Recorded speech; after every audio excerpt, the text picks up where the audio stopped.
Katong Birnis Santo yun nga adlaw. Digto yun nakatagamtaman ni Istong ang iyang kalamidad sa kinabuhi. Nangahoy sa bukid. Igawas nagkalit ang kanto. Agay! Ingon siya yung kanto. Birnis Santo, dapat pahuway ka. Nangahoy ka. Sa ito pa nakasala ko naman yung kanto. Nakalapas ko sa inyong lugar. Wala ka nakalapas sa inyong lugar. Tagaan tagyapon ka og wis. Sorry. Ang akong gusto sa imuha, butangan akong kinataw imo agtang. Pero dili ingon nga mo gahi. Dili ganahan makikilawas. Di mangihi. Bisag di makaihi. Bisag ana og microscope di makita daw kagaw lang. Gamay ra, gamay Unsa ra. man ang kondisyones inkanto? Unsa man ang kondisyones? Mamilyonaryo ka. Basta butangan na ka na. Basta butangan ako Ay, ay. kinataw imo agtang. Ay, ay. Pwede sugutan niya. milyonaryo. Mamilyonaryo na siya. Ay, ay. Oh.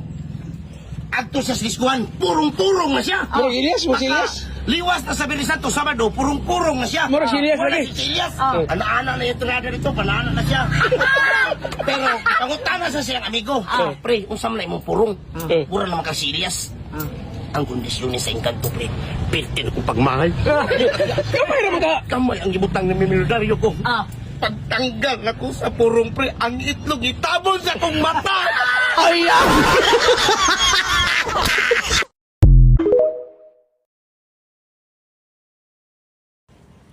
Nay ni comment. Bugdo kag dughan pero ang ubos walay unod. Dojo naman kayo dulu. Huwag siya naliwat sa iyang magwangsa. Nga, gifted na kayo ba?